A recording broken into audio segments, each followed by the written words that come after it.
100% foot, ce soir, les Lions indomptables sont qualifiés pour les Jeux africains 2015 à Brazzaville au Congo. Les Camerounaises ont battu l'Éthiopie samedi à Yaoundé par 2-1. L'équipe nationale féminine du Cameroun se révèle désormais comme un exemple. Malgré les nombreuses difficultés que traverse le football féminin au Cameroun, notamment l'absence d'un championnat.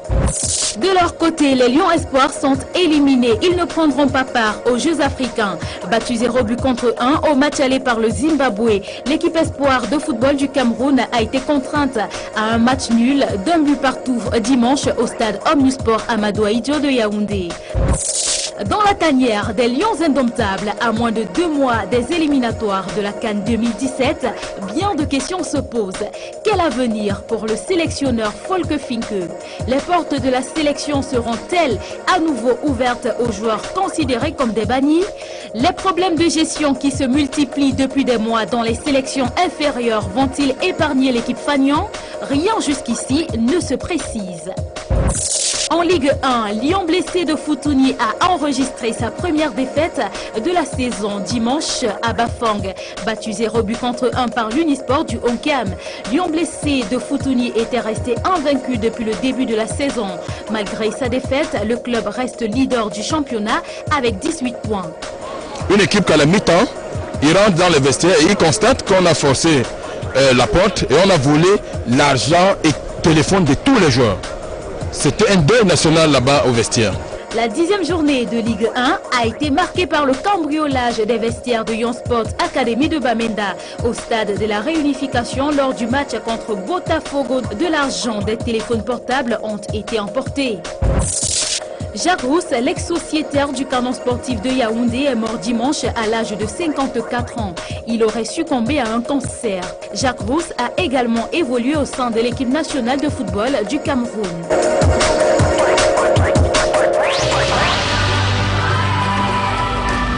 Le petit crochet, le ballon dans la surface de réparation.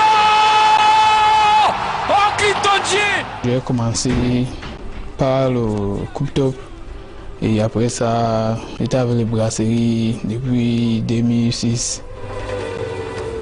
Je suis très fier de signer ici en France parce que c'était mon rêve.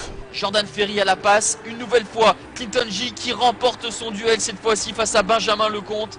Ceux qui viennent de l'école de foot, j'aimerais qu'eux aussi continuent à travailler et rester concentrés dans ce qu'ils font. Je pense que je les ai donné envie de réussir et je vais toujours continuer à travailler dur.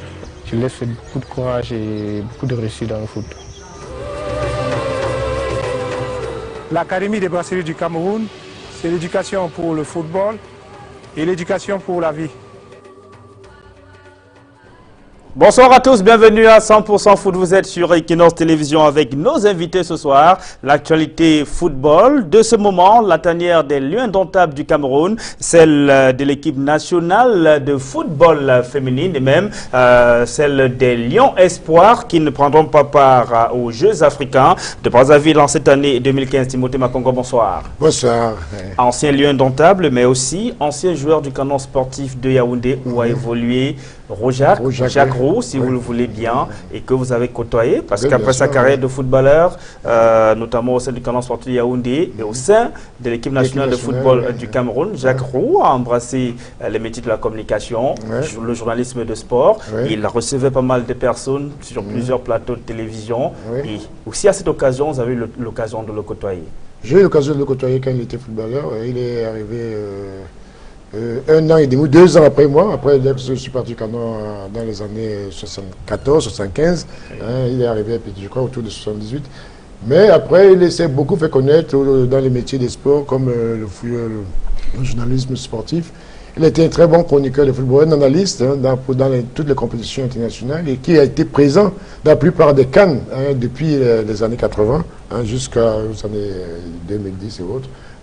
Et en réalité, c'était un homme sympathique, globalement, sympathique et qui aimait le football, qui aimait le sport et qui avait une certaine logique dans ses analyses. Et ceux qui l'ont vu jouer parviennent à la conclusion qu'il était un bon arrière latéral gauche. On aura l'occasion tout à l'heure de suivre quelques témoignages, notamment Gilbert Barga, qui lui aussi fut sociétaire du canon sportif de Yaoundé. Frédéric Kouakoula, bonsoir. Bonsoir Sylvestre et bonsoir à mon co-panéliste et à tout le plateau. Entraîneur de football, aujourd'hui vous avez quitté les bancs de Ligue 1 et de Ligue 2. Vous êtes rentré dans la formation, vous êtes à la tête d'un projet. Mais aujourd'hui, ça vous fait quoi de voir que Lyon Blessé de Futuni, cette équipe dont vous étiez le patron du banc technique en Ligue 2 la saison dernière, c'est d'ailleurs vous qui avez permis à Lyon Blessé de Futuni de se retrouver aujourd'hui en Ligue 1. Sa première défaite cette saison, c'était ce dimanche lors de la 10e journée face à l'Aîné. Unisport du Oncam. Lyon Blessé a été battu 0 contre 1, mais s'accroche solidement à la tête du classement avec 18 points. Oui, moi je continue à féliciter les gamins parce que c'est un travail formidable qu'ils ont continué, parce que c'est un travail qui a commencé, c'était un projet qui a commencé depuis la saison dernière, où il était question que cette équipe de Lyon Blessé ne joue pas le second rôle. C'est la raison pour laquelle le Bleu en Ligue 2, nous avons pu accéder facilement en Ligue 1, en finissant 3e. Bien après, on ne s'est pas entendu, mais je pense que l'osmose a continué, puisque c'est l'ossature de l'équipe qui a été... Mais le résultat d'aujourd'hui exprime la continuité du travail qui a été fait depuis la Ligue 2. Oui, c'est la continuité, puisque l'équipe n'a pas changé à 90%. Elle a changé peut-être on a porté 30 ou 40%. Et moi, j'ai dit félicitations à ceux qui sont restés. Si je ne suis pas resté, d'autres sont restés, ils ont continué le travail. Et je félicite aussi le président Boni Gabriel, qui est très dynamique, et les administrateurs qui ont réussi à faire quelque chose de formidable pour une équipe comme celle-là jeune. Et nouvelle en Ligue 1 réussi à faire cet espoir. Perdre après la 13e, c'était la 13e journée. La 10e journée. Après la 10e journée, c'est formidable. Ça veut dire qu'elle a beaucoup de choses à faire valoir. Maintenant, elle a perdu contre qui? C'est un derby, ça vous devez le savoir. La saison dernière même, c'était pas très évident que les gens acceptent déjà que Lyon Blessé accède en Ligue 1, parce que ça devait faire des concurrences. Il joue au stade municipal de Bafouan. Au stade municipal parce qu'à Futuni, le président Boni Gabriel n'a pas encore réussi à faire tout ce qu'il a comme projet. Bon, c'était difficile que les gens acceptent ça, mais ils ont accepté. Et aujourd'hui, c'est un derby local. Ils ont perdu, mais je ne pense pas qu'ils doivent se décourager, ils doivent continuer parce que c'est une équipe formidable. Et parlant de derby local, il y en avait au stade de la réunification de Douala où les Astres étaient face à New Star de Douala. Eh bien, les nouvelles stars de la capitale économique du Cameroun ont été battues par une équipe des Brésiliens de Bepanda qui revient au meilleur de sa forme, conduite par le coach Richard Toa. Hervé Kai et Amos Fongo étaient dans les tribunes du stade de la réunification dimanche. Voici le reportage.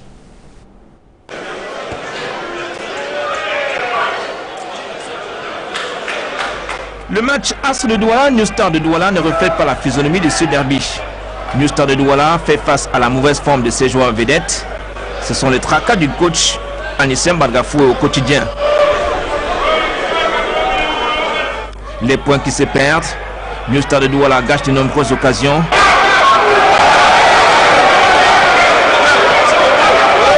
À l'inverse, d'un triste New Star de Douala, As de Douala qui enregistre le retour de Richard Toa sur le banc de touche se déchaîne dans la seconde manche. 77e minute, faute sur Ngingoso, pénalty transformé par Fosso Piateremon.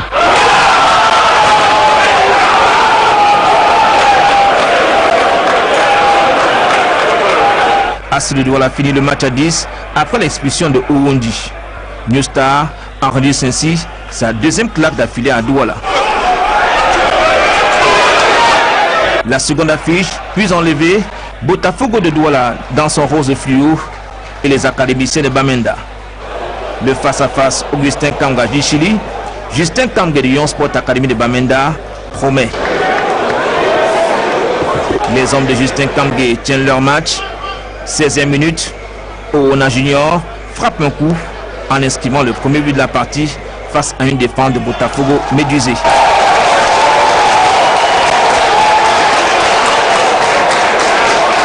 Botafogo de Douala s'empare des 5 dernières minutes de la première manche. Leur but a refusé pour un jeu dangereux. L'estocade de Botafogo viendra plus tard. À la 74e minute, Kemajou Dibami remet les pendules à l'heure. Un but partout, malgré la volonté et la solidarité des joueurs de Lyon Sport Academy de Bamenda. Victime d'un cabriolage, au stade d'unification de Douala Bepanda, Lyon Sport Academy de Bamenda a manqué l'occasion de prendre la première place du classement.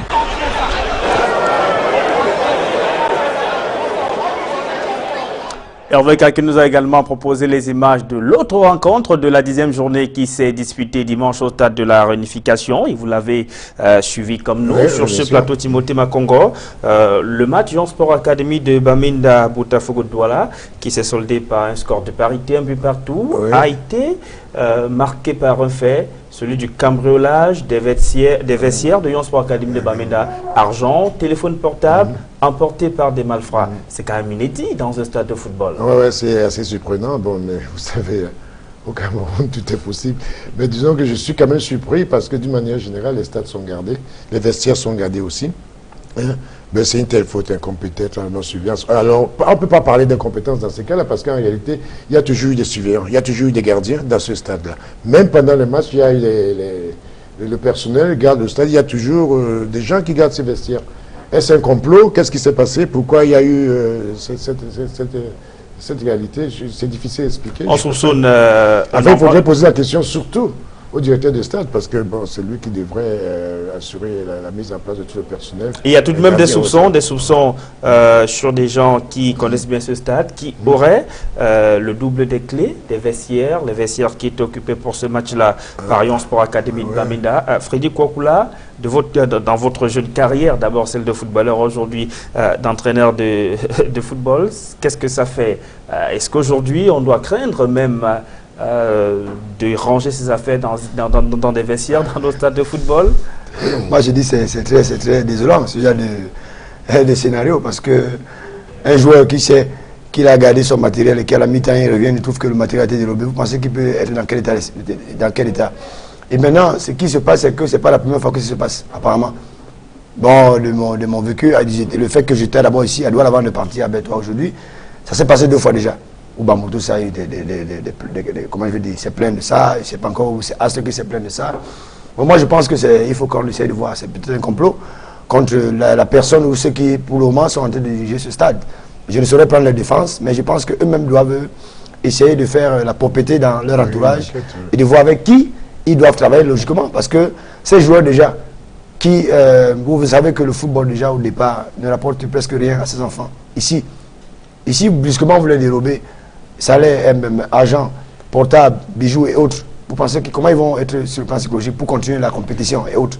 Et les présidents qui se battent pour essayer de faire vivre ses enfants et tout, est-ce qu'ils auront la possibilité en même temps de les préparer encore la prochaine journée ou bien les mettre dans une bonne condition, rembourser d'abord? Ça veut dire qu'il faut d'abord remettre ce qui a été dérobé, afin que ces gars soient sur le plan psychologique bien, afin qu'ils ne repartent pour...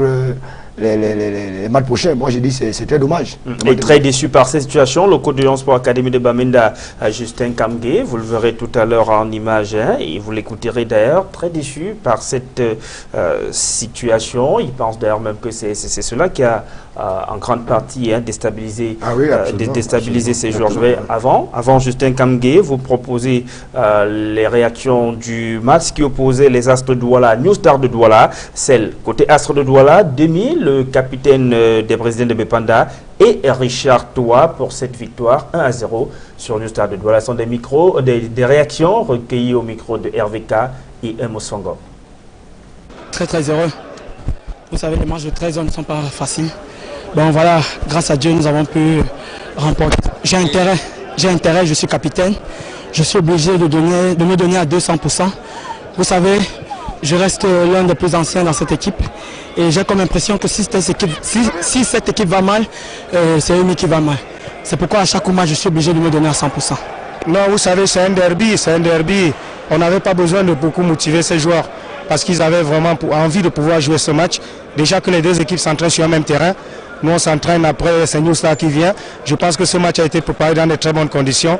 Je ne peux que louer le courage de mes joueurs parce que jouer sur cette intempérie avec cette intensité, il va falloir vraiment féliciter les deux équipes. Et on est arrivé en face de une équipe de New Star vraiment qui était très bien organisée, il faut le dire. Et c'est, n'est-ce pas, le remplacement que nous on fait avec l'entrée de Ngosso qui nous a donné ce déclic. Et c'est pour cela que je peux féliciter les joueurs vraiment pour le courage. Malgré le carton rouge qu'on a eu à voir, ils n'ont pas baissé le bras, on était très bien organisés. Et c'est pour cela que je les félicite pour cette victoire. Et une défaite d'affilée pour New Star de Douala, ça ne peut pas du tout plaire à Aaron Bimbe et Anissé Mbargafoé, le coach des Nouvelles Stars de la capitale économique du Cameroun. Je propose de les écouter au micro de 100% foot. C'est surtout que on était convaincus qu'il fallait résister dans la bataille parce qu'on savait qu'elle allait être vraiment âpre et que ça allait se jouer à un petit détail. Le détail, on l'a vu, il y a eu un penalty contre nous. Donc c'est sur ce petit détail que ça s'est joué. On a essayé de batailler dur, on a essayé de rester costaud dans les duels et surtout de tenir bon. Sachant que dans l'attente de ce petit détail, maintenant ça a été en leur faveur. Bien leur en a été, nous on va continuer à travailler. Il y a des jours comme ça, il y a des jours où on marque 4 buts, il y a des jours où on en marque 3, il y a des jours où on n'en marque pas. Le mérite déjà c'est de pouvoir se créer des occasions, donc on va continuer à travailler dans la perspective de pouvoir les mettre au fond la prochaine fois. On a mieux produit du jeu, on a maîtrisé l'adversaire, je ne sais quoi vous dire. Sauf que, comme je disais tout à l'heure, la déception est grande. Pour une équipe qui va afficher ses ambitions, avoir 4 défaites en 10 journées, c'est beaucoup, Hervé. Oui, il faut revoir les stratégies et beaucoup plus améliorer notre efficacité devant les buts. Car en fait, si vous regardez ce match, on s'est créé une kyrielle d'occasions. Je ne peux même pas compter. Et au finish, on encaisse un but sur un penalty. Bon, on était très loin pour pouvoir apprécier, mais toujours est-il que lorsque vous ne réussissez pas à concrétiser vos occasions, vous payez cash. Et une fois de plus, nous avons payé cash et ça nous fait extrêmement mal Soulé. Anissé Mbargafoé, très touché par cette énième défaite de New Star de Douala. 4 matchs perdus au bout de 10 journées, ça fait beaucoup quand même, Timothée Makongo. Oui, c'est vrai, ça fait beaucoup. Et l'entraîneur devrait lui-même se poser quelques questions. Moi, il y a un truc qui me surprend toujours quand je regarde certains entraîneurs camerounais, c'est toute cette gesticulation-là. Qui, je ne sais pas s'ils font la gesticulation à l'endroit du public ou à l'endroit des joueurs, mais c'est dur de voir un entraîneur qui, sur 60 minutes, sur près de 60 minutes, est tout le temps en train de soit gueuler sur les joueurs, gueuler fort. En fait, il n'y a pas quelque chose qui montre un travail qui a été fait à la base. Ce n'est pas propre au championnat camerounais. Ça se fait un peu partout. Disons qu'il y a une façon de gueuler, il y a une façon de mener les équipes, il y a une façon de même donner des directives par un geste, par... On peut avoir un geste de dépit, un geste de désarroi parce que bon, le jeu... Mais regardez bien les matchs camerounais, la plupart, sauf des entraîneurs réellement confirmés et bien assis à leur place. Vous avez vu tout à l'heure l'entraîneur de New Star, là, c'est... Tout le match, tous les images qu'on a montrées, il dit, il fait un repos, donner un coup de pied, en fait, il ne démontre rien, et il se tourne vers le public, en se disant que c'est ça, mais c'est son travail. Hein? C'est le travail qu'il a produit au niveau des joueurs. Moi, je pense qu'il faut de plus en plus rester extrêmement calme pour les entraîneurs, bien analyser la réalité des jeux, bien regarder les jeux. Il y a une tendance à l'hystérie au Cameroun, à la colère, à la... Très peu, et puis un entraîneur qui travaille presque toujours, qui est maître dans tous les plans du jeu, de l'organisation d'une équipe, c'est pas toujours évident.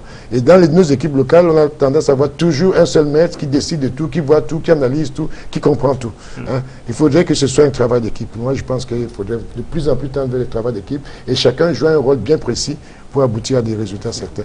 Bon, maintenant, il y a aussi le choix des joueurs, il y a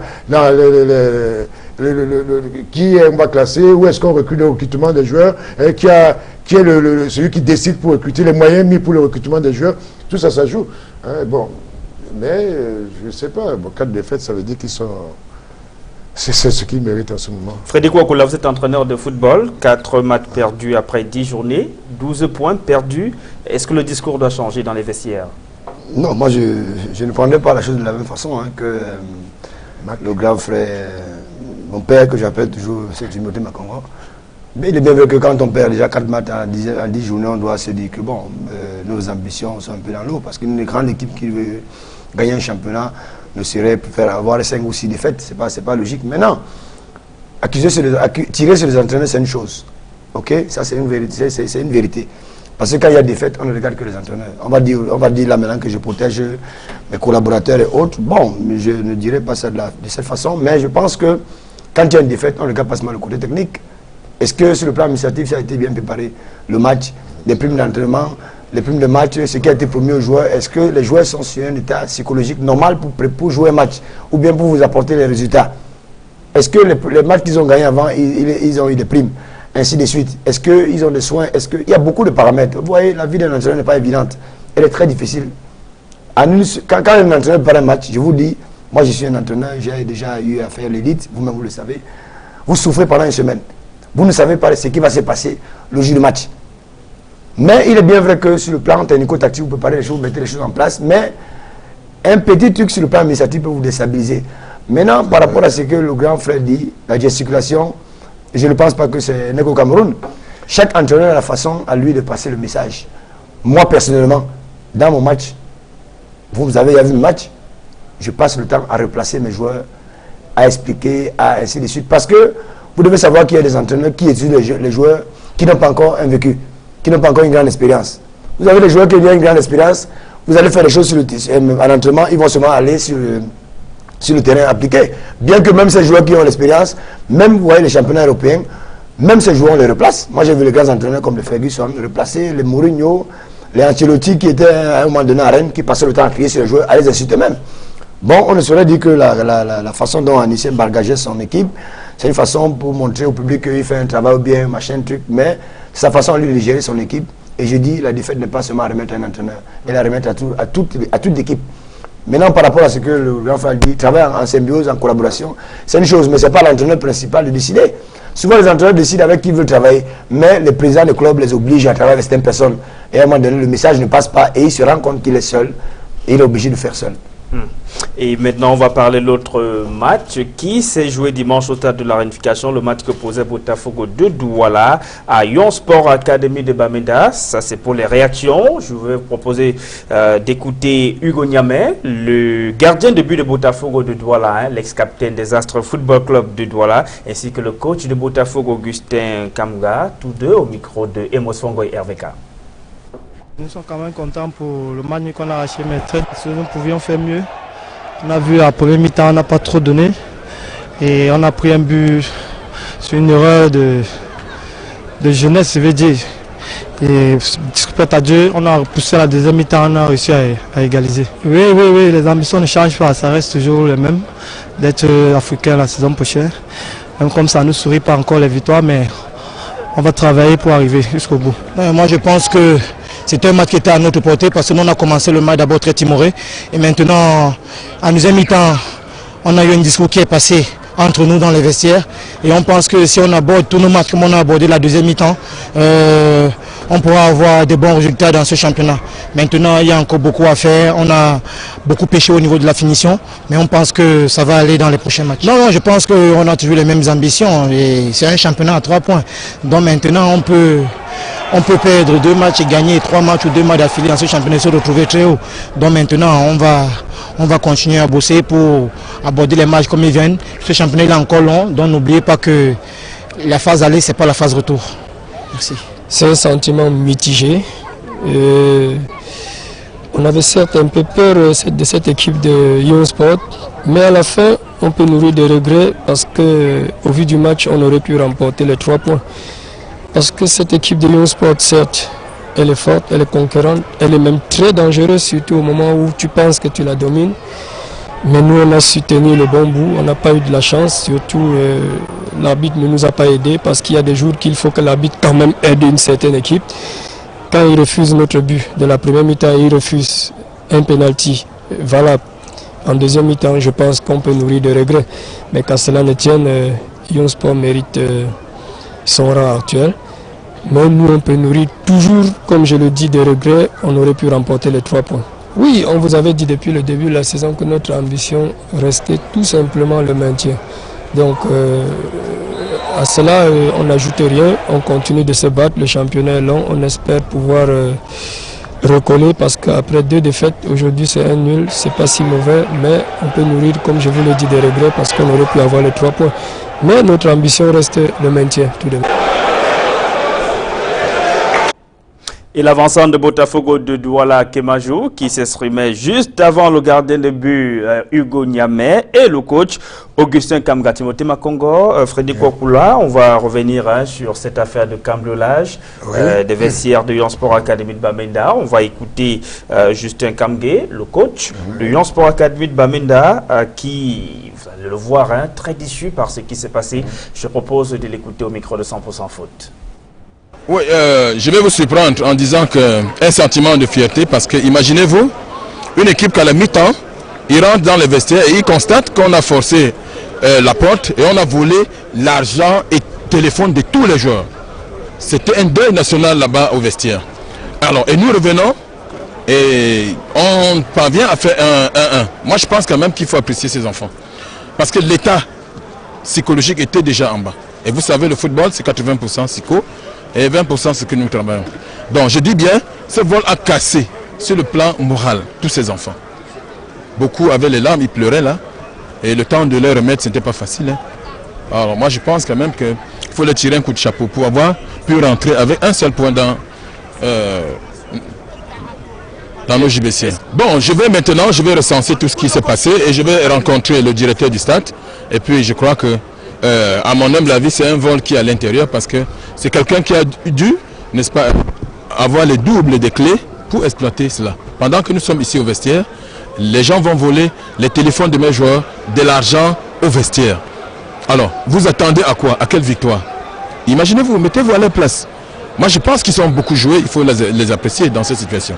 Quand tu paies ton argent et ton téléphone et tu viens jouer, la tête n'est pas sur les épaules. Donc, j'apprécie plutôt mes joueurs pour avoir rentré, n'est-ce pas, avec un point dans la JBC, c'est tout. Vous pensez que c'est assez grave ce qui s'est passé dans ces vestiaires-là de Lyon Sport Academy de Bamenda? Sur le plan sportif, je pense que c'est très grave d'ailleurs parce que logiquement les vestiaires devraient être gardés. Hein. C'est-à-dire que bon, tout à l'heure, mon jeune frère disait qu'il y a déjà eu des coups comme ça par ailleurs. Bon, c'est la première fois que j'entends parler de cette manière. Hein. Mais en réalité, pour moi, c'est grave. Maintenant, sur le plan psychologique, la psychologie des joueurs, c'est quelque chose qui est réellement variable au Cameroun, surtout pour ce qui concerne les Africains. Hein. C'est une réalité qui est variable.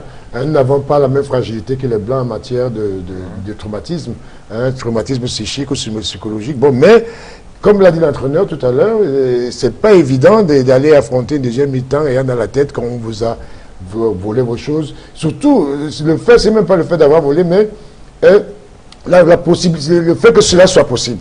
Parce qu'il y a le fait que cela soit possible, que cela se soit fait, hein, effectivement. Et là, vraiment, en réalité, c'est un problème grave. Et il faudrait fortement, très fortement, hein, interpeller le directeur de stade et tout le stade de ce stade, parce qu'en réalité, moi je trouve que c'est très grave. Et ça veut simplement dire qu'il y a un problème de sécurité dans ce stade de la réunification de Douala. Bien entendu, il y a un problème, puisque depuis, ça fait trois coups de vol. Si la première fois on n'a pas pu trouver la solution, la deuxième fois, je pense quand même que la troisième fois, ça ne devait pas arriver. Ça veut dire que réellement, même s'ils ont eu à changer les serrures, hein, parce que souvent quand il y a ces choses, après les enquêtes, on a réussi à changer les serrures. Ça veut dire que la personne qui fait les doubles n'est pas très loin. Ça, moi je ne suis pas déjà un policier pour faire des enquêtes, mais je pense que si on fait une enquête objective, la personne qui le fait n'est pas très loin.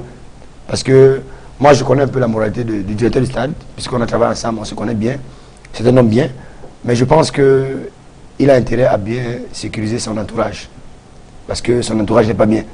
Maintenant, par rapport aux joueurs, je pense que psychologiquement, même s'ils sont assez forts, comme on dit que nous les Africains, sur le plan psychologique, on est très forts, mais je dis directement là, c'est pas évident que vous rentrez au vestiaire pour souffler, pour boire un peu d'eau, pour récupérer, enfin de rentrer, pour déshydrater, et que vous ayez un truc comme ça. Tout ce que l'entraîneur vous dira pendant la mi-temps n'entrera pas dans la tête. Ça veut dire que l'entraîneur a dû changer son discours. Ça veut dire qu'il n'a pas parlé des erreurs de la première mi-temps, il a parlé d'autre chose pour essayer de ramener les joueurs. C'est pour ça qu'ils ont réussi à faire au moins ce nul, parce que s'ils ne faisaient pas ce travail, je pense que ces gars perdraient ce match. Et il faut dire que ce n'est pas bien évidemment quelque chose que l'on souhaiterait, hein, que cela se reproduise, parce qu'on a vu l'état dans lequel est le coach de Lyon Sport Academy de Bamenda. On n'ose même pas imaginer. En réalité, c'est même grave. C'est d'autant plus difficile pour eux que pour la plupart, ils ne sont pas sûrs avec ce qu'ils perçoivent. Si jamais ils perçoivent des salaires, et on va dire la consistance de ce qu'ils perçoivent, ils pourront encore dans les délais conséquents acheter des téléphones portables et pouvoir être joignables. Moi, il y a un truc qui m'a nuit tout à l'heure. Mon jeune frère a dit que le directeur de stade est un homme bien, machin, il va faire. Non, on est bien que lorsque un projet s'est déjà produit plus de 2 fois, 3 fois, et qu'il se produit une 3e ou 4e fois, il dit il y a un problème. Il ne peut pas être un homme bien. Parce que le stade municipal, vous le connaissez, même si on change les serrures, il y a un moyen efficace de contrôle, quel que soit le cas de figure. Il est bien fermé dans tous les sens, en amont et en aval. C'est la raison pour laquelle je dis qu'il est mal entouré. Il est impensable.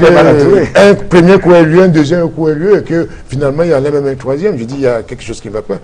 Moi, à la place, il faudrait enlever le directeur de sport, de stade, très rapidement. Ça veut dire qu'il montre ses limites.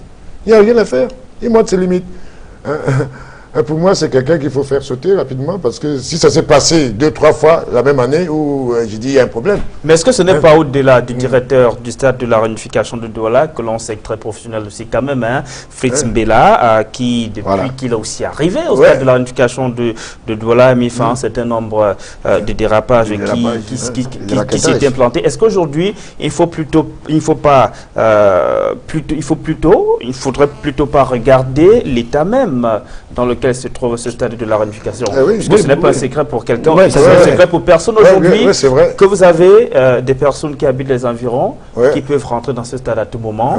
Ils n'ont pas forcément besoin d'entrer par la porte normalement prévue. Pour cela, elles peuvent escalader. Il y a des persiennes partout. Ce stade est dans un état de décrépitude. C'est désormais devenu même un lit de brigands. Oui, c'est vrai. Mais là, il s'agit des jours de match. Le jour de match est différent des jours ordinaires où on gagne les stades. Il s'agit de jours de match. Et le jour de match, il y a là la présence de la police, la présence des officiels, il y a toutes les présences sont là. Et j'ai dit, ne serait-ce que pendant ces 2 heures d'événements, de jour match, on peut bien garder les vestiaires. Vous parlez de la police? Non, pas la police. Vous êtes souvent allé au stade de la réunification quand il y a match?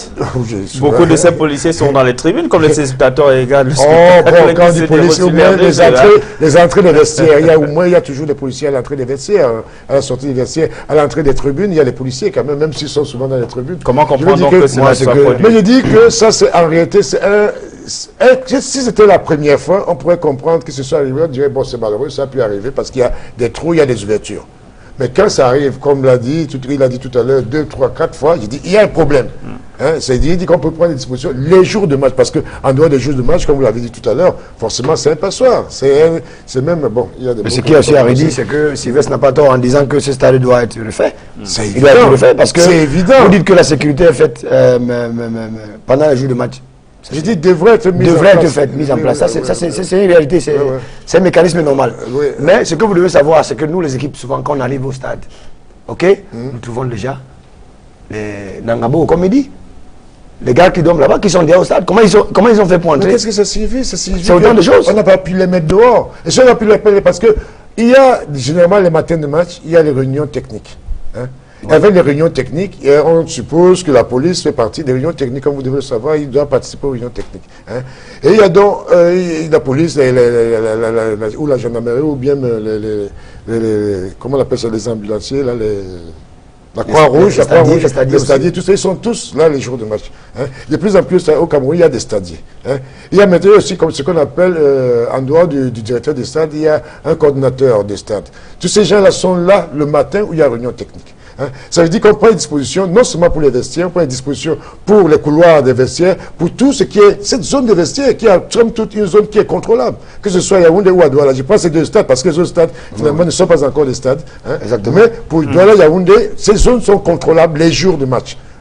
Parce qu'il y a des réunions préparatoires et jusqu'à l'heure du match, on peut vraiment dégager cet espace et faire les choses sérieusement dans cet espace. Malheureusement, il y a toujours ce phénomène d'influence qui fait que, bon, peut-être que le ministre veut ceci, le gouverneur veut cela, on est obligé de faire comme si, en fonction de celui qui commande.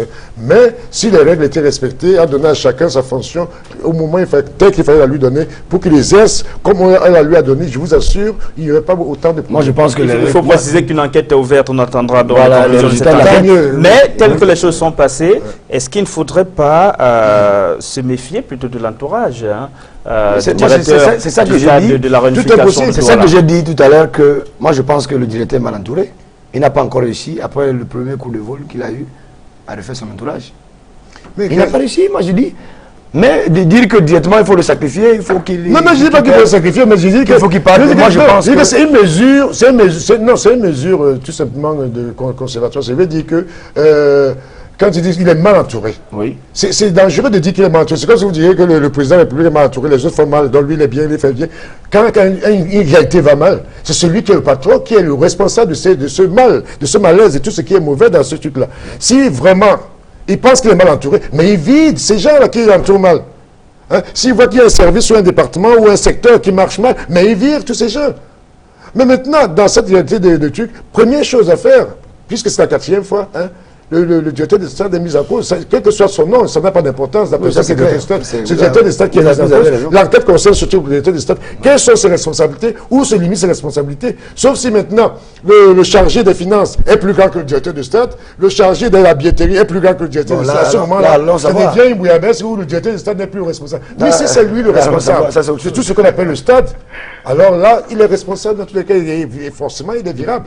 On espère bien que les choses vont rentrer dans l'ordre et que les uns les autres, hein, commençant par les joueurs et même les supporters dans les tribunes, vont se sentir en sécurité au stade de la réunification. Pour l'instant, ce n'est pas véritablement le cas et c'est un exemple plutôt patent. Ces joueurs de Lyon Sport Academy de Bamenda qui ont vu leur téléphone portable, leur argent dépouillé dans les vestiaires alors qu'ils sont en train de jouer, contre Botafogo. Voilà. Et à la mi-temps, de retour dans les vestiaires, au lieu d'être concentrés ce que va leur tenir comme discours le coach, ils sont plutôt désespérés, plutôt, on va dire même effrayés par ce qui s'est passé. Parce que les autres, on imagine, personnellement, à la rédaction des sports des Ténors Télévision, on a eu à joindre certains joueurs qui me disaient qu'ils ont commencé à craindre pour leur vie. Ils ont pensé que c'était un acharnement personnel. Et puis, voilà, on va évoluer avec cette émission. On va vous proposer les résultats des autres matchs de la 10e journée, les matchs joués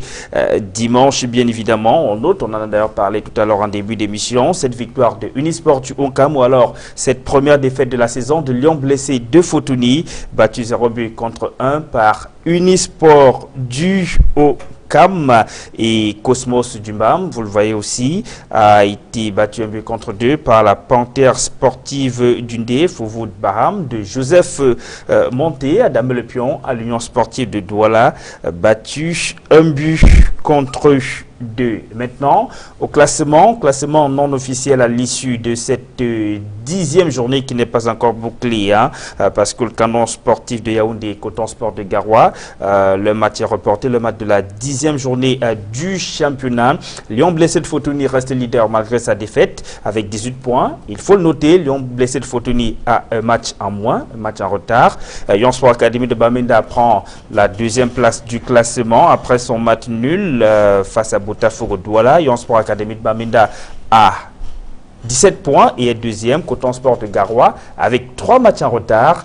Et on pense que ce sont les derniers matchs en retard des cotonculteurs puisqu'ils ne sont plus en campagne africaine. Ils ont été éliminés au même titre que Cosmos Football Club du BAM de la Ligue des Champions. Cosmos est 3e avec 15 points, 3 matchs en retard. 80 PGS d'Info, 15 points.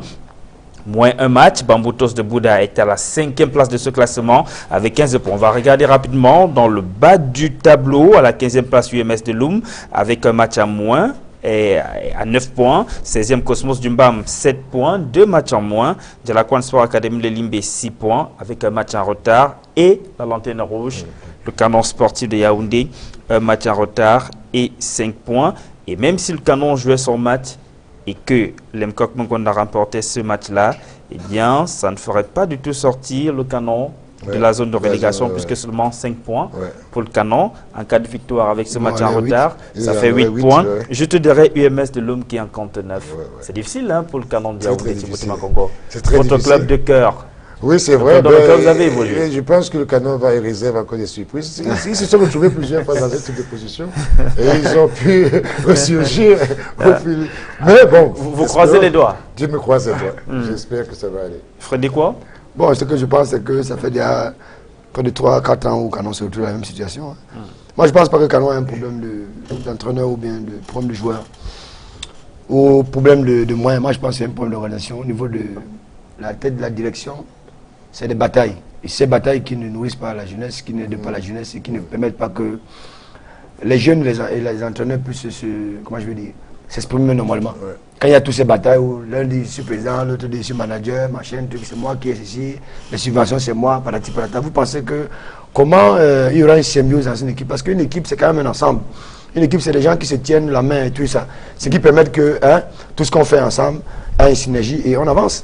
Mais quand il y a des batailles comme ça, c'est les mêmes choses qui sont passées l'année dernière. Vous savez, Canon était, je pense, à la 10e ou 11e journée, pas très loin de là. Peut-être pas dernier, mais c'était avant-dernier. Mais par la suite, ils ont réussi à se maintenir. Et c'est ce qui s'est passé l'année dernière, c'est cette année. Non, je pense parce que Canon a perdu beaucoup de joueurs. Une très grande ossature, les joueurs qui sont allés dans Coton, ainsi de ceux qui sont allés chercher fortune ailleurs.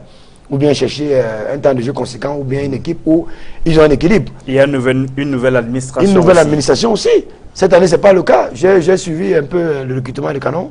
Canon a pris des joueurs de basse classe. Canon a pris des joueurs qui n'ont pas une grande expérience. Quand il dit basse classe, ce n'est pas pour inciter ses enfants, mais c'est pour dire qu'ils n'ont pas encore l'expérience de supporter la pression qui se fait de la Ligue 1 et la pression qui est entre la pression administrative. C'est-à-dire qu'ils ne peuvent pas porter le chapeau des combats. Bon, c'est la raison pour laquelle Canon, s'ils s'amusent cette année, ne s'en sortiront pas. Attention, ce serait quand même un fait inédit au Cameroun, hein, le Canon en Ligue 2. Oui, pourquoi pas. Le Canon en deuxième division. En fait, son analyse est bonne et en réalité, il faudrait craindre que les problèmes qui ont existé les années antérieures ne prennent de l'ampleur cette année. Parce qu'en réalité, ils ont perdu beaucoup de joueurs et j'ai beaucoup aimé l'expression qu'il a utilisée pour dire qu'il y a un décalage entre les nouveaux joueurs qui doivent subir non seulement la pression de la Ligue 1 de football, mais aussi la pression des mésententes entre les différents membres influents du Canon de Yaoundé. C'est dommage parce que ils ont toujours une très belle ossature en pleine saison, en bonne saison. Ils ont souvent eu des entraîneurs assez compétents. Oui, et là, ce qui est embêtant, là, à ce moment, il y a un problème de rupture réelle qui a l'air d'être irréversible là, en ce moment. Bon, espérons que peut-être en plein milieu du championnat, vers la fin du championnat, ils vont rattraper quelque chose. Mais déjà, avec un match en retard, ils ne peuvent pas sortir de la mauvaise zone. Donc, il leur faudrait gagner d'affilée peut-être 5 ou 6 matchs pour sortir de la mauvaise zone. Là. Bon.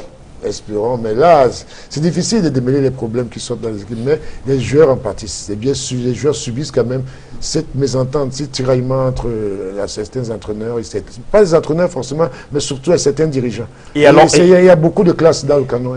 Et alors que vous le dites, la 11e journée s'annonce difficile pour le Canon, hein, puisque ce sera face à UMS de Loum, qui n'est pas un enfant de cœur non plus. Hein, c'est une équipe jeune en Ligue 1, mais qui a des ambitions et qui n'hésite pas à les afficher lorsqu'il le faut. Maintenant, je vous plonge d'ores et déjà dans la 11e journée de ce championnat de Ligue 1. Les combinaisons, on a parlé du match entre UMS de Loum et le Canon sportif de Yaoundé. On verra avec qui jouera. Lyon Sport Academy de Bamenda sera face à Cosmos du BAM. Et Lyon Blessé de Fortuny, le leader, jouera contre une équipe de la Panthère sportive d'Indé qui revient du BAM avec cette victoire 2-1 sur Cosmos. La Panthère également est en train d'essayer de recolmater les brèches au niveau de sa direction. On a parlé de cette crise qui continue, mais aujourd'hui on appelle de tous les vœux la réconciliation au Congo.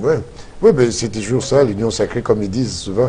Mais on a remarqué que même par le passé, au niveau des ressortissants d'Indé, ils finissent toujours d'une manière ou d'une autre par s'entendre à trouver une solution pourvu que, au profit de l'équipe. Hein, c'est-à-dire que les hommes prennent un peu de recul pour laisser la structure prendre le dessus. Hein. Bon, ça marche toujours, jusqu'à maintenant ça marche de temps à autre. Bon, espérons que ça va encore marcher. Mais il faut reconnaître que globalement, c'est une bonne équipe. Et Coton Sport de Garoua jouera contre Unisport du Haut-Cam. J'ai envie de poser une question, Frédéric Wakula, avec ces 3 matchs en retard et 15 points. Coton est reparti pour le titre de champion?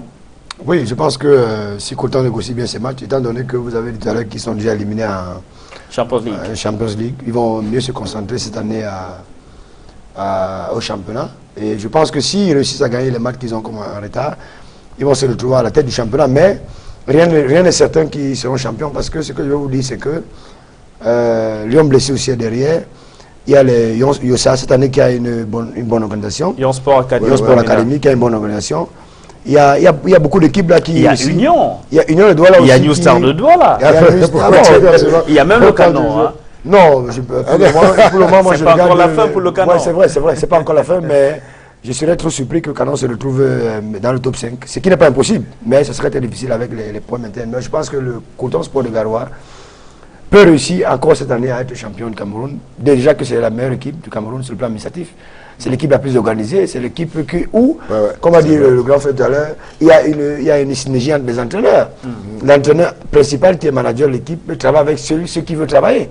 Et il ne rend que compte à la direction. Aucun président ou bien dirigeant ne vient imposer un joueur ou bien dire ceci ou cela. L'entraîneur fait son travail et à la fin, vous voyez ce que ça donne. Moi, je pense qu'avec les moyens qu'ils ont, ils pourront faire la même chose. Mais je vous dis toujours, faites attention à l'homme blessé parce que j'étais dans cette maison. Je sais l'organisation qui est dans cette maison. Je sais le dynamisme de son président. Et je sais les moyens qu'il déploie parce qu'il faut d'abord savoir que le football, c'est les moyens. Si vous ne réussissez pas à entraîner les joueurs, vous ne réussissez pas à entretenir les joueurs, quel que soit l'entraîneur que vous allez avoir, quelles que soient les différentes combinaisons, les schémas qui vont sortir, des discours sur le plan psychologique, ça ne passera pas parce que le gars, à un moment donné, va se rendre compte qu'il ne pourra pas se retrouver, il ne pourra pas aider sa famille, il ne pourra pas lui-même boire. Je me souviens d'un entraîneur de football qui disait que lors d'une séance d'entraînement, il a dû rappeler aux joueurs qu'il est difficile pour lui, entraîneur, et bien évidemment, je suis obligé de le dire comme ça, d'entraîner des joueurs qui ont faim. Parce que ces derniers avaient passé près de 10 séances, près d'une dizaine de séances d'entraînement sans prime d'entraînement. Ils n'avaient pas de salaire, ils avaient plus de 6 mois. Le salaire non payé. Et c'était difficile du coup pour l'entraîneur de faire passer son message. Mais je vous dis, quand je regarde Lyon blessé, peut finir dans le top 5 ou top 4, au pire. Top 5 au pire, au mieux au top 4. En tout cas, on verra. À la fin de la saison, arrivera bien, on le verra. On va parler maintenant de la Ligue 2. On a également joué la 10e journée là. Le grand retour du tout-puissant de l'Ouest, le Racing de Bafoussam, qui était d'ailleurs l'équipe phare de la région de l'Ouest dans les années 80-90, avant de plonger. Voilà, avant de replonger dans les profondeurs du football camerounais. Mais aujourd'hui, c'est la renaissance. L'homme de Fotouni est en Ligue 2 et est en train de se battre pour revenir en Ligue 1. Et le week-end, le plus puissant de l'Ouest est en déplacement à Douala pour affronter notre club mythique du Cameroun, la Dynamo Football Club de Douala. Et c'est de l'Ouest que la victoire est arrivée. Le tout puissant de l'Ouest s'impose sur le score de 1-0 RVK. Le Racing Football Club de Bafoussam au stade de l'unification de Douala Bepanda pour y affronter Dynamo local. Une affiche 4 étoiles du championnat de Ligue 2. Vu l'enjeu, le palmarès et le vécu des deux clubs mythiques du football national, chaque acteur s'est dit prêt à donner le meilleur pour mériter la victoire. Tu dois tout faire pour renverser l'adversaire parce qu'il faut qu'on renverse l'adversaire. Malgré que tu sois bon aussi. On va le renverser. On est venu gagner et on doit gagner. Le souhait de Racing, c'est de monter en première division. On a fait un match à tête. Dans un stade dominé par les couleurs traditionnelles du tout-puissant de l'Ouest, l'armée cinglée, le groupe d'animation fidèle au Racing de Bafoussam, signe aussi son grand retour.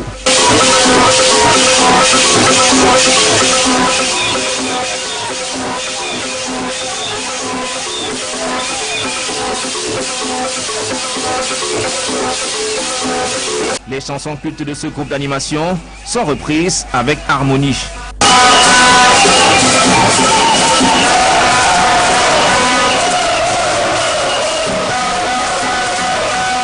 Malgré la présence de dents pluie, le stade d'unification de Douala Bepanda retrouve la chaleur d'une telle affiche.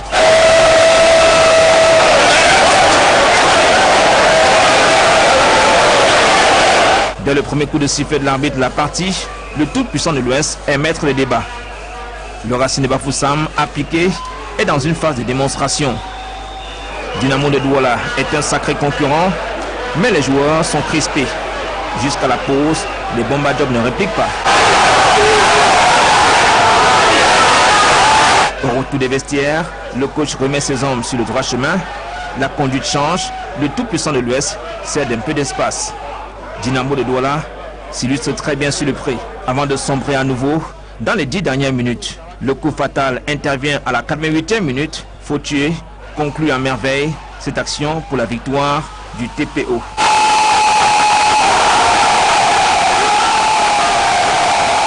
L'armée cinglée explose.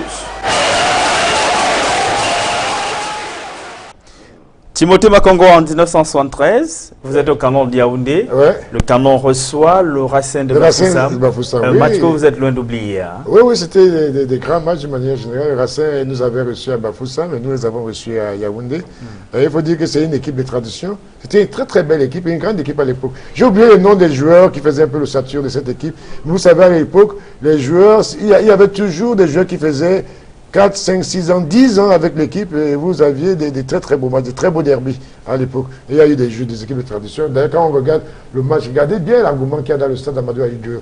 Le stade de la ratification de Douala. Le stade de la ratification de Douala, pardon, entre le Racing et Dynamo de Douala. C'est deux équipes de tradition. Des clubs de communauté. Oui, voilà, des clubs de communauté et qui traînent derrière eux des masses populaires incroyables, des supporters réels, véritables. Hein, contrairement aux équipes qu'on vient de créer récemment, là, qui n'ont pas d'âme. En réalité, qui n'ont pas d'âme, comme ces équipes d'antan. Mais heureusement, ce sont ces équipes qui n'ont pas d'âme, telles que vous le dites, entre guillemets, ce sont elles aujourd'hui qui font la beauté. Oui, mais disons que oui, c'est vrai qu'il y a eu cette supplantation de réalités, disons, un peu spirituelle, un peu émotionnelle, par une réalité de travail. Une réalité de motivation, une réalité d'argent, de paiement, de rentabilité, qui n'a plus rien à voir avec les réalités émotionnelles. Le football à l'époque, c'était une réalité de beauté, d'émotion, de soutien avec le soutien d'amour, d'amour même à la limite. Maintenant, c'est une réalité financière, une réalité d'affaires, une réalité de productivité, de rendement. C'est plus la même chose. La réalité même du football aujourd'hui sur le plan mondial, Frédéric Kouakoulas, ce type d'ambiance dans les tribunes du stade de la ratification, c'est tellement rare que lorsque ça arrive, on est forcé de passer de bons moments. Oui, on est forcé de passer de très bons moments. Et puis, je dis félicitations à... Je n'ai pas vu ce match, j'étais pourtant déjà à Douala, mais j'étais très très occupé. Je suis arrivé dans la nuit, fatigué, il y avait des choses à faire le matin. Je devais aller dans le match, mais aller voir le match, je n'ai pas pu. Mais j'ai dit, regardez ce qu'on appelle le management en football. Ça veut dire qu'on ne s'occupe pas seulement des joueurs, de l'équipe, on s'occupe aussi du public. Parce que le public, comment on appelle toujours le deuxième joueur. Le deuxième joueur. Hein? Regardez comment Racing de Bafoussam a gagné le stade de la réunification. Où étaient les supporters de Dynamo? C'est ça la différence. C'est ça l'organisation. Si Dynamo n'est pas organisé à son niveau, je ne veux pas dire que Dynamo n'a pas une bonne équipe ou quoi que ce soit, mais je dis, sur le plan organisationnel, Racing a dominé Dynamo. Parce que le stade a été envahi par les supporters de Racing. Comme vous voyez, Racing, quand Bambouto vient jouer ici, automatiquement au Cosmos Zibam, vous voyez que le stade est complètement rempli. Moi, je dis, les équipes sont appelées à faire la même chose. Les responsables et tout. C'est pour ça que je dis que les guerres intestines dans les clubs doivent finir. Parce que moi, je connais Dynamo, je sais que j'ai vu Dynamo jouer, c'est une bonne équipe, un bon entraîneur, mais pourquoi les résultats ne suivent pas? Racing, à un moment donné, ça vacille, mais ils sont en train de revenir.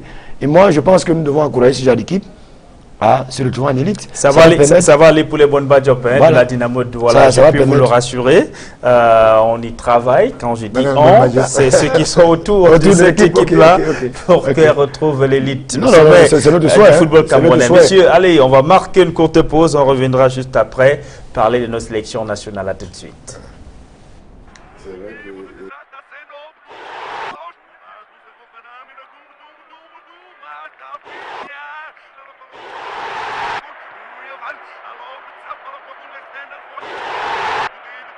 La compétition a plus de saveur avec 33 Export. 33 Export, supporter numéro 1 du football. Les Lions Espoirs du Cameroun ne joueront pas les Jeux africains Brazzaville 2015. Cette sélection nationale a été éliminé ce dimanche au stade Omnisport Amadou Ahidjo de Yaoundé. Le Zimbabwe est venu imposer un match nul, un but partout au Lyon Espoir qui avait été battu au match aller 0 but contre 1. Cyril était dans les tribunes du stade de Omnisport Amadou Ahidjo ce dimanche. Voici son reportage.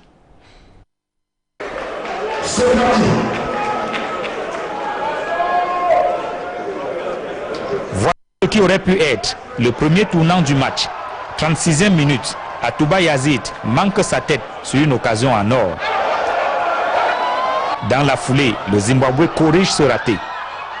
Fort heureusement pour le Cameroun, l'attaquant zimbabwéen est signalé hors jeu.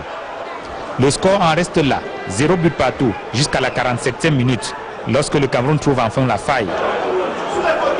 Par l'entremise de Brice Chamabo à la 40e minute, 1 but à 0, le Cameroun vient de refaire son retard.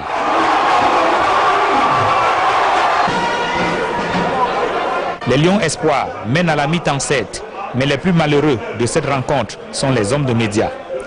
Ni la FECA Foot, ni la direction du stade n'ont pu devoir passer ne serait-ce qu'un coup de balai dans la cabine de presse, qui ressemble à un nid de poule.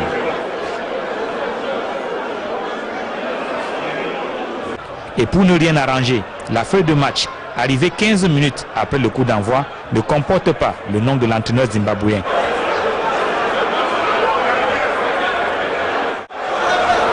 Mais sur le terrain, à la reprise, le Zimbabwe se met en évidence et obtient un pénalty à la 57e minute.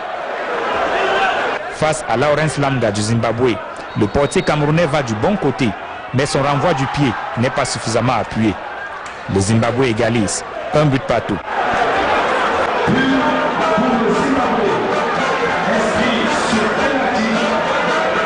Dès cet instant, ça sent mauvais pour le Cameroun. Les Lions Espoirs mettent le pied à l'accélérateur, mais vendangent toutes les occasions. Plus aucun but ne sera marqué jusqu'au coup de sifflet final. Le Cameroun n'a que ses yeux pour pleurer. Triste fin pour les Lions Espoirs du Cameroun, accrochés à domicile 1 but partout par le Zimbabwe. Les Warriors, version Espoir du Zimbabwe, qui avaient réalisé l'essentiel depuis le match aller lorsqu'ils ont battu les Lions Espoirs du Cameroun 1 but à 0. Ce soir, le Cameroun est éliminé et sera absent du rendez-vous de Brazzaville au mois de septembre prochain pour les Jeux africains 2015. Mais ce soir, les Lions Espoirs n'ont pas démérité. Au stade Omnisport Amadou Ahidjo de Yaoundé, Emmanuel Job, Aïk Cyril, Equinox Télévision. Et pour la plupart d'observateurs de football, techniciens de football, même au Cameroun, cette élimination de l'équipe espoir de football du Cameroun se justifie par la mauvaise qualité de sa préparation et les différents problèmes de gestion qui l'entourent. Vous vous souvenez que lorsqu'elle allait jouer au Zimbabwe il y a quelques semaines, cette équipe en transit en Nairobi au Kenya a rencontré pas mal de problèmes administratifs. Les joueurs ont été obligés de passer la nuit sur les sièges d'un hall de l'aéroport de Nairobi. Ils ont passé 2 nuits de ce côté-là. En plus, un joueur a été carrément abandonné au Zimbabwe parce qu'il n'avait pas de billet retour, de billet d'avion retour. Il avait été donc laissé là-bas au Zimbabwe, les autres étaient rentrés au Cameroun. Et tout ce rebut-ménage-là peut donc justifier cette élimination, pensent beaucoup de personnes qui aiment bien le football camerounais. Ils proposent cet élément de Hervé quand on revient juste après un plateau. Sans surprise, les Lions indomptables espoirs sont éliminés des Jeux africains Congo-Brazzaville 2015. Cette sélection de moins de 23 ans a ruiné ses espoirs de qualification depuis la manche aller de cette phase. Une administration calamiteuse qui a exposé l'état de la gestion de cette sélection nationale. Premier couac, des joueurs obligés de squatter sur les chaises dans le hall de l'aéroport Jomo Kenyatta de Nairobi au Kenya, faute de visa d'entrée sur le territoire zimbabwéen. Après 48 heures, dans ces conditions désastreuses, au Kenya, les Lions Espoirs se rendent à Harare où ils vont subir un revers. La sélection n'est pas au bout de ses peines. Au retour, un des joueurs du groupe, le nommé Simo Kingen, est abandonné à l'aéroport de Harare au Zimbabwe. Le joueur de Kufor Academy de Yaoundé est le seul membre du groupe qui ne détient pas un titre de voyage retour au pays. Un scandale qui vient éclabousser davantage la section espoir déjà plongée dans le désespoir. Une préparation à la petite semelle dans des conditions précaires à Yaoundé. Toutes les conditions étaient réunies pour l'échec à ces éliminatoires des Lions indomptables espoirs.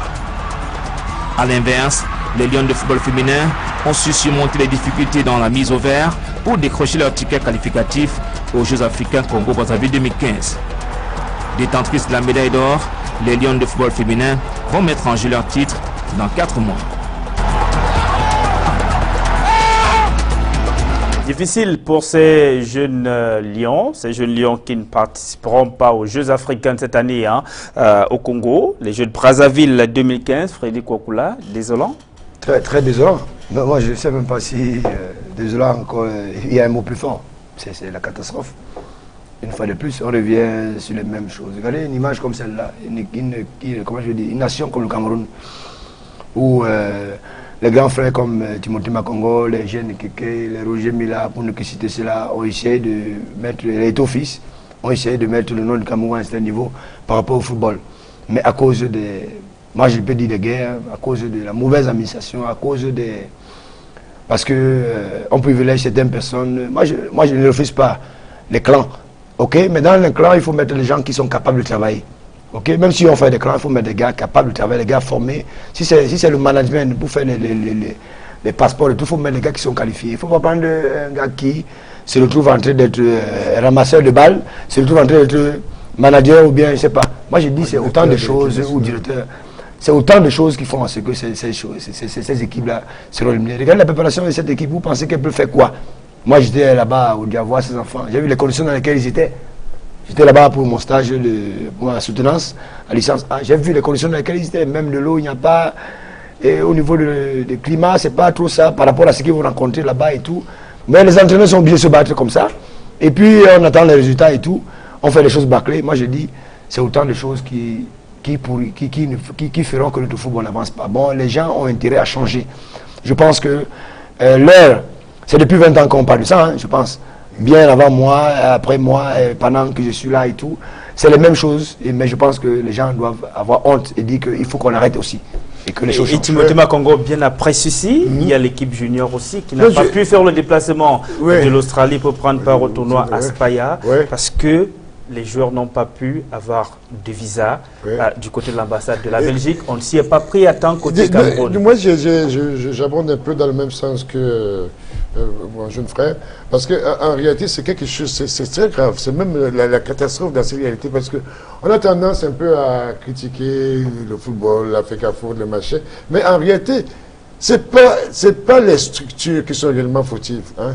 Il y a des hommes, c'est des hommes qu'on met en place. Hein, moi, je prends ça, c'est un mépris pour toute la race de footballeurs, les races de footballeurs qu'il y a au Cameroun. Hein.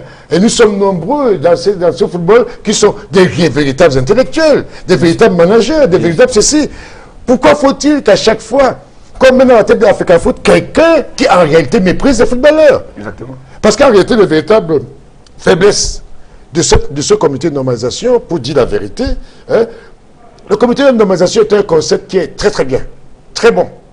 Mais quand on met, comme on a mis un professeur là-dedans, qui se sent obligé d'avoir un certain mépris pour les footballeurs, parce que ça, il ne faut pas l'oublier, il a du mépris pour les footballeurs. Peut-être qu'il a un cours magistral. Non, non, et oui, je vous dis que rien n'est plus grave que de voir le pays, parce qu'en réalité, le football était en train d'évoluer d'une certaine manière. On est obligé même de dire à la limite que IA qu'on a rejeté, qu'on a insulté dans tous les sens, a permis un certain progrès dans la réalité de notre football, dans l'évolution de notre football. Nous sommes revenus en arrière, nous avons commencé à chuter. Et tout ça, je vous dis simplement, et je vous le dis, je ne m'en prends pas tous les membres du comité de normalisation, je ne sais pas comment ils sont, mais je m'en prends à cette réalité qui veut qu'il y ait un roi. Et ce roi a tout le pouvoir.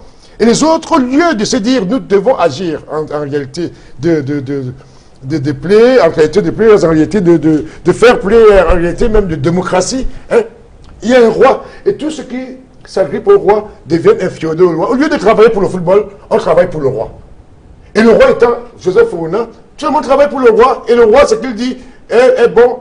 Même lorsque j'ai vu des juristes d'Africa Foot, pendant qu'il peut modifier une réalité des tests qui apporte quelque chose de bien pour tous les footballeurs, il préfère s'accommoder à ce que le roi a dit. Mais là, est-ce que c'est le roi, puisque c'est ainsi que vous appelez le professeur Joseph Ouna, est-ce que c'est le roi qui a instruit que les joueurs non, mais il a choisi un continuateur.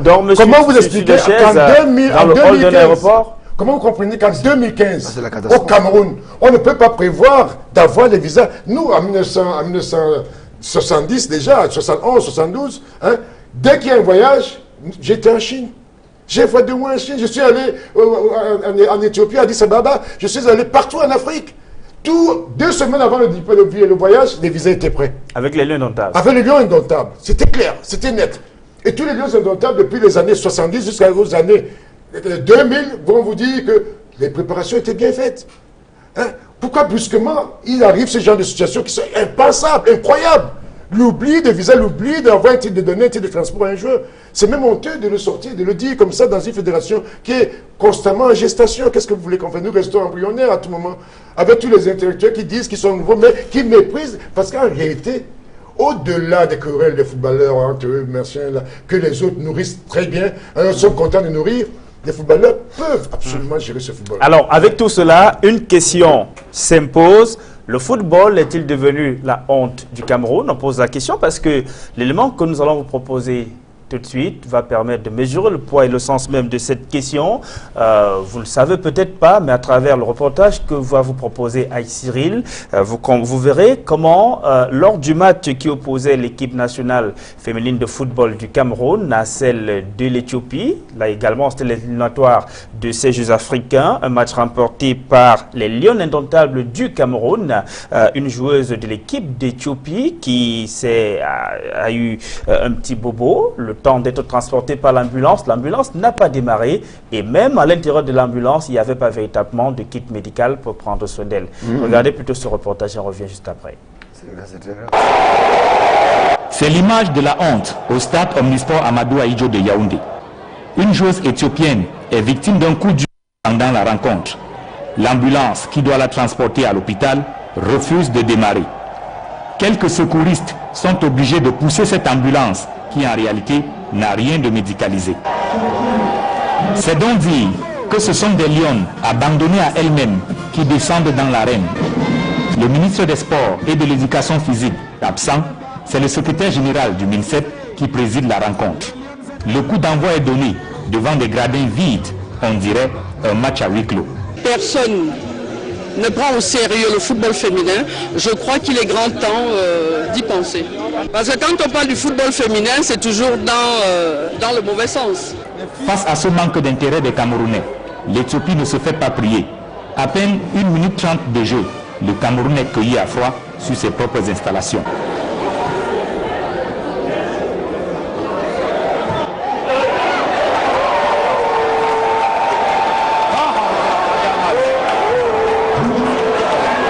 On a du mal à croire que c'est bel et bien l'Éthiopie qui vient d'ouvrir le score. Conséquence, sur ce qui tient lieu de tableau d'affichage dans la vieille cuvette de Fandina, c'est encore marqué 0 but partout. Blessés d'entrée de jeu, les Lions essayent de sortir leur crinière, mais les tentatives à l'assaut des buts éthiopiens restent vaines. À force de dominer, le Cameroun trouve finalement la faille.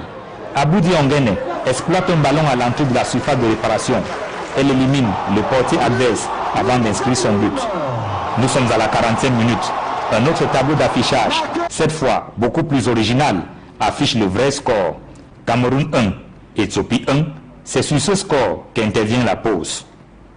À la reprise, le Cameroun multiplie les assauts. 65e minute, le portier éthiopien est obligé de se déployer pour sauver son équipe. Le Cameroun assiège définitivement le camp éthiopien. 73e minute, Ngonomani sort le grand jeu et la défense éthiopienne est obligée de faire la faute. Mais les Lions ne vont pas beaucoup attendre. 76e minute, Ngonomani, encore elle, scelle définitivement le sort des Éthiopiens.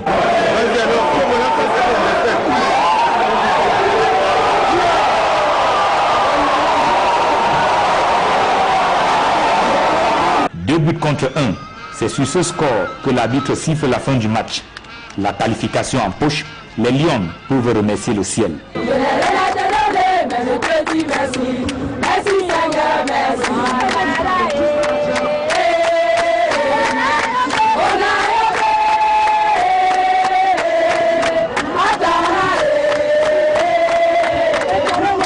Grosse ambiance malgré tout au stade Omnisport Amadou Ahidjo de Yaoundé à la fin de ce match remporté par les Lions indomptables du Cameroun. 2 buts contre 1, exactement le même score qu'à l'issue du match aller à Addis Abeba. Les Lions indomptables chantent et jubilent, vous le voyez en image. Elles sont qualifiées pour les Jeux africains Brazzaville 2015. En direct du stade Omnisport Amadou Ahidjo de Yaoundé, Joël Essenge, Aïe Cyril, Equinox Télévision. Merci à vous, Aïe Cyril et à Grandio également du côté de Yaoundé. Sur cette ambulance véritable épave, la FECAFOOT nie toute responsabilité. Elle rejette plutôt une bonne partie de la responsabilité au ministère des Sports et de l'Éducation physique. Laurence Fotso, la responsable marketing et communication de la Fédération camerounaise de football, dit qu'un tel match, c'est un tout. Il y a toute une grosse organisation autour. La FECAFOOT a joué sa partition. Il fallait que les autres parties jouent la leur. Je propose ce reportage de Aïssir, puisqu'il a rencontré ce lundi à Yaoundé, Laurence Fotso, la responsable marketing et communication de la FECAFOOT. L'image fait le tour du monde, celle de l'ambulance qu'on est obligé de pousser pour la faire avancer au stade Omnisport Amadou Ahidjo de Yaoundé. À la Fédération camerounaise de football, l'on reconnaît qu'il revient à l'instance fêtière du football national de s'assurer que toutes les conditions sont réunies pour un bon déroulement des rencontres internationales sur le plan sanitaire.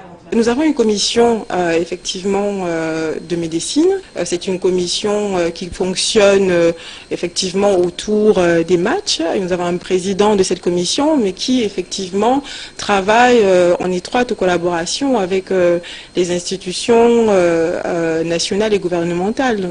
Si la Fédération camerounaise de football reconnaît qu'il revient à la commission de médecine de faire le nécessaire, elle refuse dans le même temps d'assumer la responsabilité de ce qui s'est passé au cours du match Cameroun-Éthiopie. La FECAFOOT dit qu'un match de football n'est pas organisé uniquement par elle-même. Ce sont plusieurs parties qui prennent part en fait à un seul événement, que ce soit les ministères, que ce soit le SAMU. Vous avez remarqué quand même que ce n'était pas sans encore vouloir pointer le doigt, mais je ne pense pas que ce soit des buts sur lesquels a été marqué FECAFOOT, si je peux le dire. Je ne pense tout de même pas qu'on puisse incomber à la FECAFOOT une panne d'un véhicule qui ne lui appartient même pas.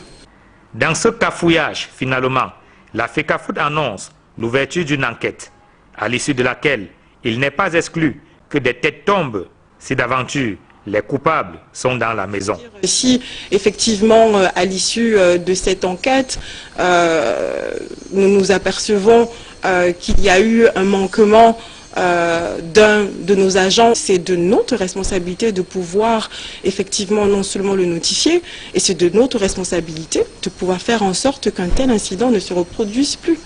Pour mémoire, samedi 11 avril dernier, une joueuse éthiopienne s'est faite mal au cours du match Cameroun-Éthiopie au stade Omnisport Amadou Ahidjo de Yaoundé, comptant pour les éliminatoires des Jeux africains Brazzaville 2015. L'ambulance qui devait la transporter à l'hôpital a refusé de démarrer, obligeant des secouristes à la pousser. Timothée Makango, vous êtes d'accord avec Laurence Fotso lorsqu'elle refuse de faire assumer la responsabilité de ceci à la FECAFOOT? C'est la peur, c'est toujours ce côté influence qui veut qu'elle a peur de dire les choses comme elles doivent se dire. Parce qu'en réalité, les équipes nationales maintenant, dans le monde entier, sont sous la responsabilité, pour ce qui concerne l'organisation des associations de sport. Pendant longtemps, au Cameroun, l'équipe nationale appartenait à l'État. Hein? Mais depuis quelque temps, l'État a remis cette équipe nationale à la fédération, sauf sur le plan financier, parce qu'il contrôle encore plus ou moins les finances. Et quel que soit le cas de figure, quand il y a un match international, l'association fêtière, l'association qui s'occupe du football, doit s'assurer de tout ce qui concerne l'événement match. L'organisation. Tout l'environnement match. Hein, l'événement match, l'organisation du match. Ce qui fait que ce soit les ambulances, que les ambulanciers, que ce soit les stadiers, que ce soit la Croix-Rouge ou les médecins et autres, c'est l'association qui s'en occupe. Et quand il y a un événement comme ça, alors l'association est complètement entièrement fautive. Et là, s'il doit avoir des sanctions, peut-être. Les sanctions, c'est directement la FECAFOOT. C'est la FECAFOOT, c'est la CAF sanctionnerait. Pas le ministère des Sports et de l'Éducation physique. Le ministère des Sports et de l'Éducation physique, bon, maintenant, je ne sais pas quels sont les dessous qu'il y a là, mais en réalité, hein, l'organisation d'un tel match revient maintenant, je dis bien maintenant, à la Fédération camerounaise de football. Sauf peut-être certains aspects financiers. Mais la Fédération camerounaise de football doit s'assurer sur le plan médical, sur le plan environnemental, sur le plan surveillance, sur le plan... C'est pour ça qu'il y a les réunions techniques. Les réunions techniques regroupent tout ce monde. Y compris les ambulanciers, ça veut dire que les ambulanciers dépendent exactement de l'organisation de la Fédération camerounaise. Justement, alors Timothée Makongo et Equinox Télévision et 100% Foot sont justement là pour donner l'information, la bonne information aux téléspectateurs sur l'organisation des matchs internationaux. Avant de donner la parole à Freddy Kwakula, voilà comment est-ce que c'est organisé. Alors, tout ce qui concerne l'organisation de ce match, en tout cas en ce qui concerne la CAF, c'est à la fédération haute d'assumer toute l'organisation de la rencontre. Maintenant, sur le plan interne, la FECAFOOT travaille de commun accord avec le ministère des Sports et de l'Éducation physique, avec les forces de maintien de l'ordre, notamment les forces de police, mais c'est à la FECAFOOT de s'assurer que chaque volet qui rentre dans cette organisation répond aux normes requises par la Confédération africaine de football. Ça veut dire que lorsque quelque chose ne va pas du tout, on ne peut pas dire du côté de la FECAFOOT que ce n'est pas de notre responsabilité. La FECAFOOT assume, puisque c'est elle qui répond de cette rencontre au niveau de la Confédération africaine de football. Freddy Kwakula, cette situation, est-ce que la réponse de Laurence Fotso vous a convaincu? Sans vouloir rentrer dans la réponse de Laurence Fotso, moi je pense que c'est une situation très grave. Pour être court, je pense que il faut faire une enquête et puis tirer la responsabilité, soit ministère, soit FECAFOOT. Mais je pense que depuis des saisons, le football camerounais est professionnel. La fédération, selon la charte de sport, est responsable des équipes nationales et du football amateur. Ça veut dire que les équipes nationales, quand il y a un match international, la responsabilité administrative, pour ma part, selon ce que je sais, est à l'entière responsabilité de la fédération haute. C'est qui reçoit le match. C'est-à-dire que le Cameroun, logiquement, devait s'occuper de toute l'organisation, sauf si, entre autres, il y a les dessous où c'est le ministère qui est plus impliqué ou autre, parce qu'à un moment donné, on dit le ministère n'est plus, la FECAFOOT prenez, mais après, à un moment donné, on se dit en bas, c'est pas comme ça. On vous dit ça seulement virtuellement comme ça, mais c'est nous qui commandons. On rappelle bien qu'au niveau de la CAF, c'est la fédération haute qui est responsable de tout ce qui concerne. C'est la raison pour laquelle je dis que la fédération doit donc faire une enquête et puis tirer la responsabilité, frapper ceux qui n'ont pas fait le travail.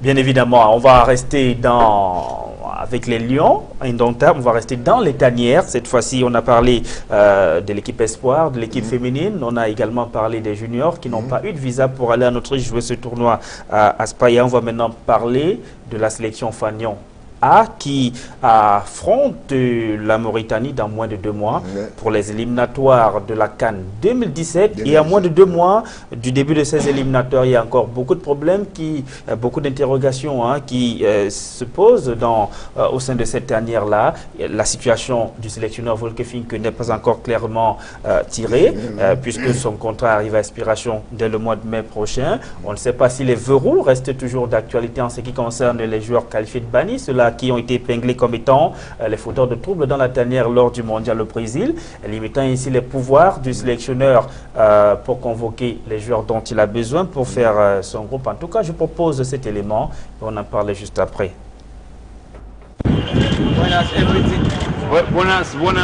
Les Lions indomptables du Cameroun entrent dans la campagne des éliminatoires de la CAN 2017 dans moins de 2 mois. Et si cette phase est déterminante pour le rendez-vous au Gabon, dans la tanière, beaucoup de choses restent à tirer au clair.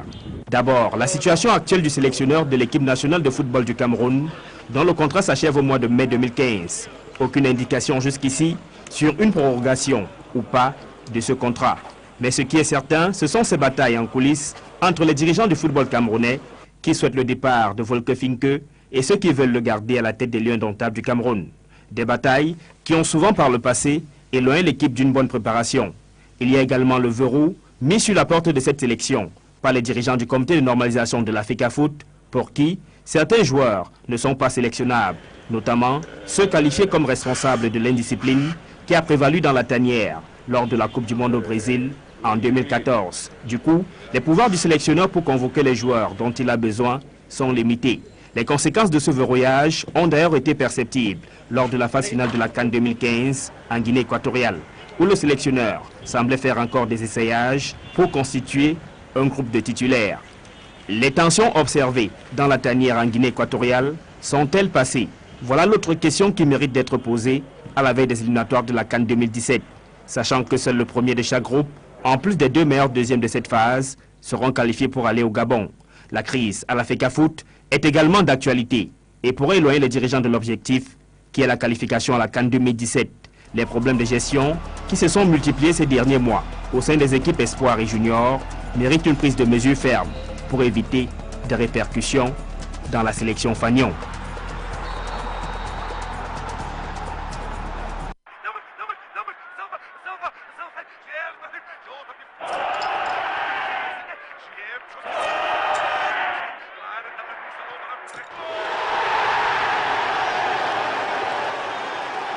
Les buts ont plus de saveur avec 33 Export. 33 Export, supporter numéro 1 du football.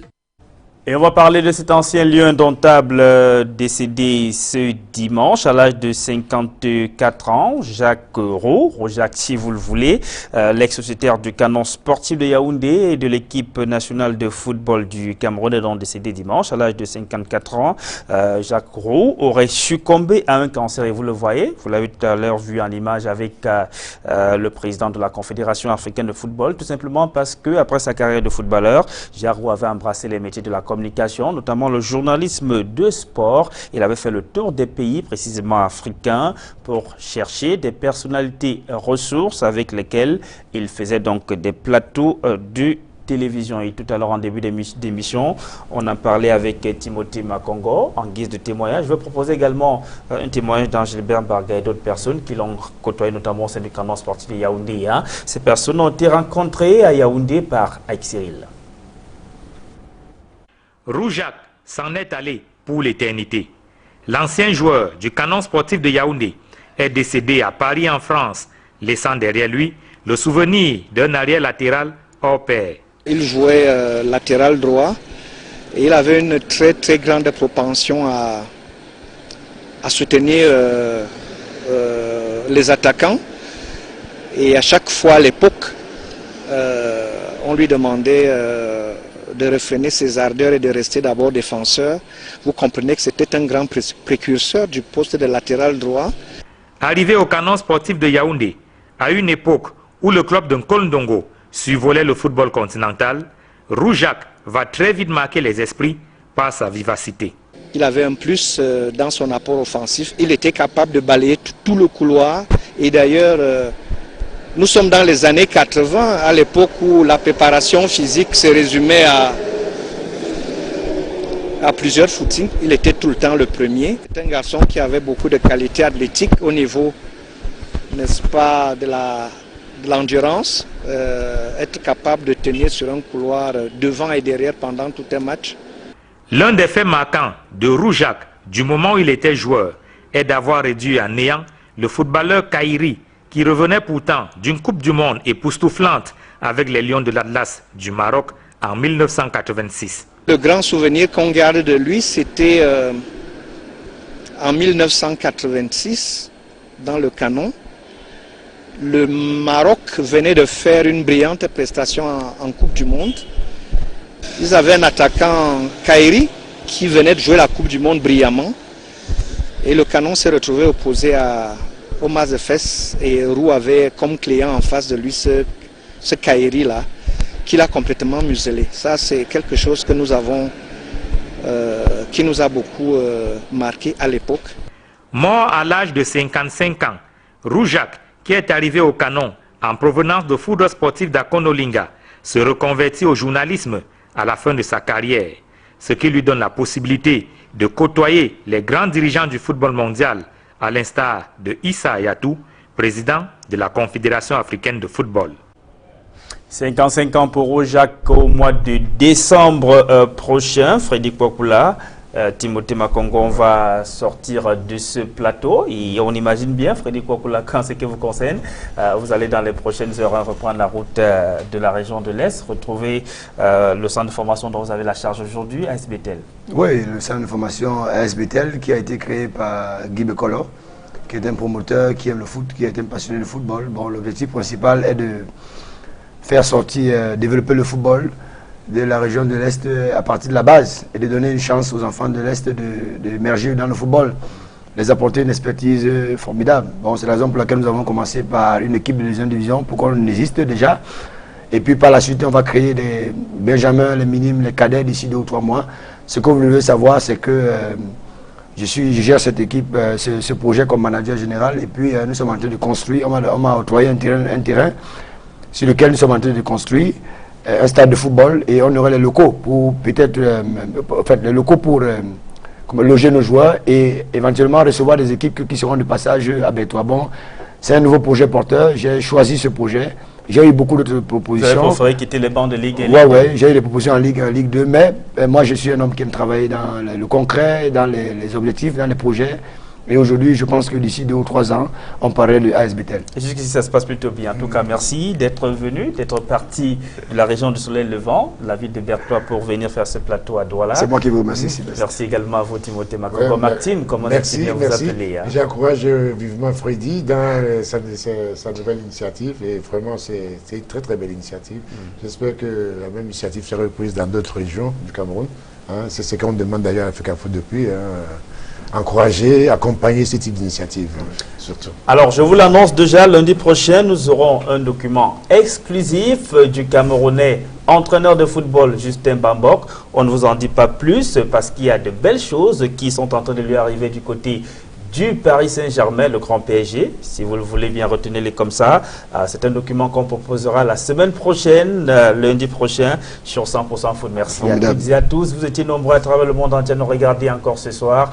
Merci aux équipes techniques qui m'ont accompagné ce soir. Merci à la rédaction en chef, dirigée par Nana Paul Sabin, la rédaction en chef de 100% Foot, bien évidemment. Merci au réalisateur Emos Fongo. Rendez-vous lundi prochain lorsqu'il sera 20h45. Au revoir. Le petit crochet, le ballon dans la surface de réparation. Oh, Clinton G. J'ai commencé par le coup de top et après ça, j'étais avec le Brasserie depuis 2006. Je suis très fier de suis ici en France parce que c'était mon rêve. Jordan Ferry à la passe, une nouvelle fois, Clinton J qui remporte son duel cette fois-ci face à Benjamin Lecomte. Ceux qui viennent de l'école de foot, j'aimerais qu'eux aussi continuent à travailler et rester concentrés dans ce qu'ils font. Je pense que je les ai donné envie de réussir et je veux toujours continuer à travailler dur. Je leur souhaite beaucoup de courage et beaucoup de réussite dans le foot. L'Académie des Brasseries du Cameroun, c'est l'éducation pour le football et l'éducation pour la vie.